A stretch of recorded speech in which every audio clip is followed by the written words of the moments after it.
David, all I've been doing today is just literally like saying thank you for creating like one of my most favorite shows of all time to everyone. And I think I owe you probably the biggest thank you out of everyone. I just love this show and I'm so happy that we got a second season and I'm hoping for a third, a fourth, a fifth, a sixth. I mean, do you agree? Would you love to do that many? As long as the audience is there and we're still having fun making it, I'm absolutely up for the journey. But I'm so grateful that you like it so much. It blows me away. The other thing I wanted to talk to you about, just even applaud you on, was your depiction of queer couples in this show. And as a gay man, it gave me so much, it just warmed my heart to see it not being showboated. And it was just so normal. And I think it was beautiful. And I really hope that we are working towards a future where, same-sex marriages and relationships are like that and they are just part of the everyday fabric. And I'm just curious if that was something that you consciously set out to do, or if that was sort of more delivered by the actors. No, that was conscious on my part, but thank you. I'm really heartened to hear that. It's funny. One of the few criticisms we received in season one was that we didn't have any gay or queer characters or prominent characters in season one.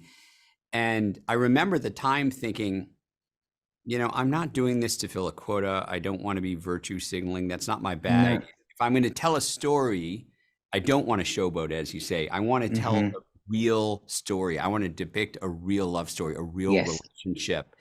And that story is not dependent upon them being queer, but I do think that their love and their relationship, I do consider their love story to be the most fully realized and three-dimensional of all of the characters in season two.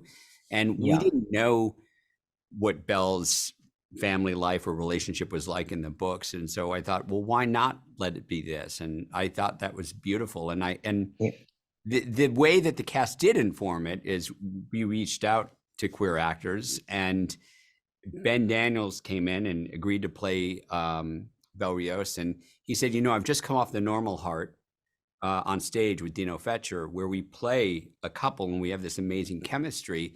I think you should see Dino as well. So I did, and then a week later we cast Dino, and so they were able to bring all that intimacy from the stage straight into Foundation, and I think their portrayal is amazing, and every time I watch those scenes, I cry. You're here by Lady Demoiselle's grace, not mine.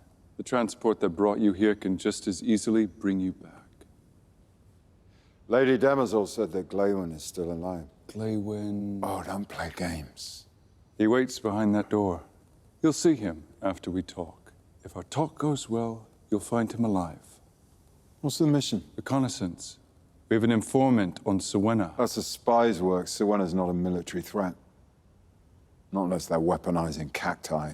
So who's your actual concern? Over 100 years ago, Harry Seldon stood where you are now.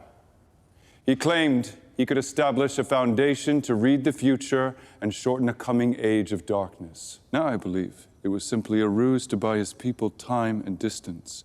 Currently, his followers worship his memory and recruit members from the fringes of empire. I want you to find out if the Foundation is a threat to me.